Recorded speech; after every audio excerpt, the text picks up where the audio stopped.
A comienzos de los años 2000, Colombia vivía una época marcada por el poder de los carteles y la guerra entre sus propios jefes. Fue en ese contexto cuando nació uno de los grupos más temidos y violentos de los últimos tiempos, los Rastrojos. Su origen está directamente ligado al cartel del Norte del Valle, cuando Wilber Varela, alias Jabón, uno de los capos más poderosos del cartel, comenzó una sangrienta guerra interna contra Diego León Montoya, alias Don Diego. Ambos hombres, que habían sido aliados en el narcotráfico, se convirtieron en enemigos jurados tras una disputa por rutas, dinero y poder. Fue entonces cuando Don Diego creó su propio ejército privado, al que llamó Los Machos, mientras que Jabón formó el suyo, Los Rastrojos. Para estructurar este nuevo grupo armado, Jabón confió en uno de sus hombres más leales, Diego Pérez Henao, mejor conocido como Diego Rastrojo. Él se encargó de reclutar paramilitares, guerrilleros desmovilizados y sicarios experimentados, conformando una tropa letal que rápidamente empezó a dominar territorios estratégicos. En un principio, los Rastrojos operaban en el norte del Valle del Cauca, Nariño, Putumayo y parte del Cauca, controlando laboratorios de cocaína, rutas del Pacífico y protegiendo los intereses de Jabón. Mientras tanto, la guerra entre los Machos y los Rastrojos se intensificaba. Las emboscadas, asesinatos y desapariciones se convirtieron en el pan de cada día. Pero el equilibrio cambió cuando las autoridades capturaron a Don Diego Montoya, dejando a los Machos sin dirección.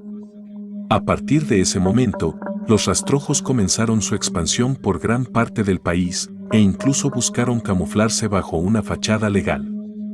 Intentaron presentarse ante el gobierno como parte del proceso de desmovilización de las Autodefensas Unidas de Colombia, bajo el nombre de Rondas Campesinas Populares.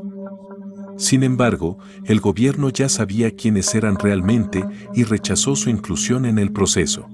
Desde ese momento, los Rastrojos se transformaron en una organización independiente, expandiéndose hacia el eje cafetero, La Guajira y el Pacífico.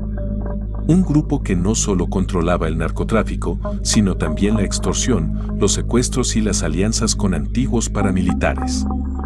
Pero lo que nadie imaginaba era que su propio líder, Wilber Varela, alias Jabón, terminaría traicionado, y esa traición cambiaría todo. La muerte de Jabón marcó el inicio de una nueva era dentro de los Rastrojos. Pero, ¿quién se quedó realmente con el poder tras su caída? Tras la misteriosa muerte de Wilber Varela, alias Jabón, en enero del 2008, el poder dentro de los Rastrojos quedó en manos de tres hombres, los hermanos Luis Enrique y Javier Antonio Calle Serna, conocidos como los Comba, y el sanguinario Diego Pérez Henao, alias Diego Rastrojo. Ellos no solo heredaron las rutas y laboratorios del cartel del Norte del Valle, sino también la guerra, las alianzas y los enemigos. Y decidieron convertir a los Rastrojos en algo más grande, una red nacional e internacional de narcotráfico. Los Comba, desde Cali, organizaron una compleja estructura urbana. Controlaban redes de sicariato, cobradores y distribuidores locales, mientras Diego Rastrojo mantenía bajo su mando las zonas rurales y las rutas del Pacífico. El grupo llegó a dominar más de un tercio del territorio colombiano, especialmente en los departamentos de Valle, Nariño, Cauca, Antioquia y norte de Santander. En su punto más alto, contaban con más de 1.500 hombres armados, una cifra que rivalizaba con cualquier grupo paramilitar de la época. Pero lo que realmente impulsó su crecimiento fue su inteligente red de alianzas. A diferencia de otros carteles, los Rastrojos no intentaron controlar todas las fases del negocio, prefirieron asociarse. En el sur del país pactaron con el ELN en zonas del Cauca y Nariño, mientras que en otros lugares hicieron acuerdos con las FARC, que les vendían base de coca a precios reducidos. Así aseguraban materia prima constante, sin tener que enfrentarse directamente a las guerrillas. También formaron vínculos con narcotraficantes independientes y, según informes de inteligencia, con poderosos carteles mexicanos como los Zetas y el Cártel de Sinaloa. Gracias a esas alianzas, los Rastrojos llegaron a traficar más de 180 toneladas de cocaína al año, consolidándose como una de las organizaciones más ricas y peligrosas de Colombia. Uno de sus socios más importantes fue Daniel "El Loco" Barrera, un personaje clave que actuó como puente entre paramilitares, guerrilleros y narcos. Barrera facilitaba acuerdos, rutas y contactos internacionales, siendo una pieza esencial en la maquinaria criminal. Pero como suele suceder en estas estructuras, el éxito también trajo desconfianza. Dentro del grupo empezaron las tensiones, traiciones y luchas por el control del dinero. En 2012, el destino alcanzó a los líderes. Diego Rastrojo fue capturado en Venezuela, mientras los hermanos Comba decidieron entregarse voluntariamente a las autoridades estadounidenses, buscando reducir sus condenas. Casi al mismo tiempo, el Loco Barrera también caía detenido, igualmente en Venezuela. En menos de 6 meses, la cúpula entera de los Rastrojos se desmoronó. Y con su caída, la organización entró en una espiral de fragmentación que parecía irreversible. Pero, aunque muchos pensaron que sería el fin, no fue así. Desde las sombras, pequeñas células sobrevivientes comenzaron a reorganizarse, intentando mantener vivo el legado del grupo. Algunos incluso llegaron a comprar estructuras de otros frentes armados para seguir operando. Tras la caída de sus jefes, los Rastrojos quedaron sin mando, sin rumbo y al borde del colapso. Pero ¿cómo lograron sobrevivir y extenderse hasta la frontera con Venezuela? Tras la caída de los hermanos Comba y de Diego Rastrojo en el año 2012, el poderoso grupo criminal de los Rastrojos quedó gravemente debilitado. Sin líderes, sin una estructura clara y con decenas de hombres desertando, parecía que el fin estaba cerca. Sin embargo, a diferencia de otros carteles, los Rastrojos no desaparecieron de inmediato. Al contrario, pequeñas células sobrevivientes en el suroccidente del país y la zona de frontera con Venezuela comenzaron a reorganizarse.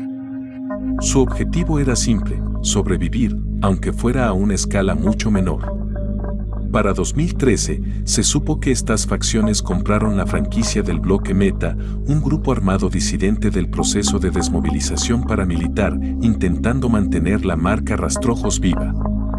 Pero el intento no tuvo gran éxito.